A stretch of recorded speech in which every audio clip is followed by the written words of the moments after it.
Hello students, I am here with the explanation of class 8th history chapter from trade to territory. Right? In this chapter we are going to learn about how a British company that came to India as a trading company to do a business went on acquiring territories and established an empire that controlled India for more than 200 years. But before getting into it, let's do a quick recap. As you all know, that Indian history is divided into three parts, that is the ancient history, medieval history and the modern history. Medieval history you have already discussed in your class 7th, in which you have learned about the Delhi Sultanate and the Mughal Empire. In class 8 we are going to deal with the modern history. Modern history is that part of history in which India was under the rule of British. So to understand the British rule, we have to go back to the medieval period when Mughal Empire came to an end after the death of their powerful and influential ruler Aurangzeb. After Aurangzeb, none of them were that influential and powerful. However, Bahadur Shah Zafar was the last emperor till 1857. So, after the death of the Aurangzeb, situation changes. All his powerful subedars, zamindars and governors, they started dividing. Why? Why they started dividing? They started dividing because now it is beneficial for them to establish their own kingdom. Right? Now they all are busy in establishing their own kingdom and they all want to become kings. Right? Now let us see actually what happened between 1400 to 1700. Right? We will understand with the help of the timeline from 1400 to 1700. Right? Now all the European traders arrived in India. Right? One thing you need to remember here is that the Portuguese ruler Vasco da Gama has discovered a sea route in 1498. Right? So all the European traders, who are European traders like Portuguese, Dutch, French, Britishers, they all were collectively known as the European traders. But here what we are interested in it? We are interested in knowing how British came to India.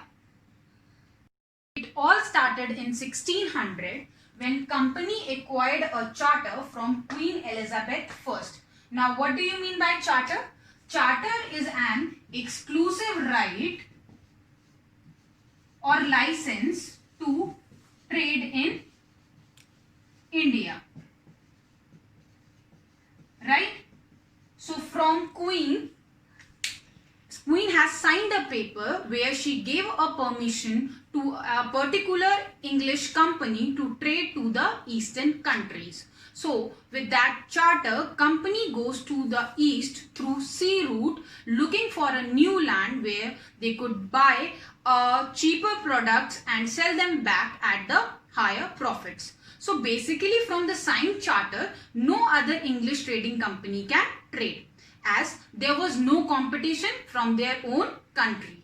But they have the competition from other European traders, and I have told you who are the other European traders. Now all the European traders have arrived in India. Now it created a big problem. What kind of big problem? All the European trading companies were interested in buying the same product. What kind of product? Like they were all interested in buying cotton, silk, spices. Right? It all has great demand in Europe. Now what happened? Seeing this, Indian traders increases the prices of these products. Right? Now it affected the profit margin of the European traders. So to reduce the cost, what they have decided, they were started finding a reasonable solution. So according to the Britishers, the reasonable solution to reduce the cost was to eliminate the competitors, right? So what they did, now they started fighting among themselves to eliminate the competitors. They started sinking their ships, they started blocking their routes, they started fortification of the land, which created a conflict among the local rulers also, and now the local traders were started getting angry. Now English company started politics. Like in 1651 they set up the first factory in Hooghly, and this was the smart step taken by the Britishers. Why? As they were only trading post, now they have fully equipped factories also. In 1696 they started building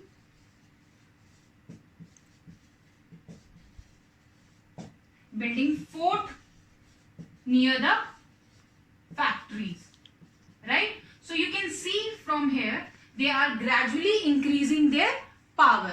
Now English company persuaded a farman from the Aurangzeb. Now here a term comes, farman. What do you mean by farman? And let me explain what do you mean by a farman.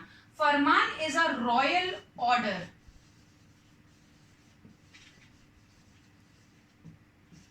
A farman is a royal order to trade. So English company persuaded farman from Aurangzeb, in which the condition was to trade duty free, which leads to a enormous loss in revenue for Bengal, right? As they want more and more concessions and more privileges, right? So now let's see what happened in Bengal.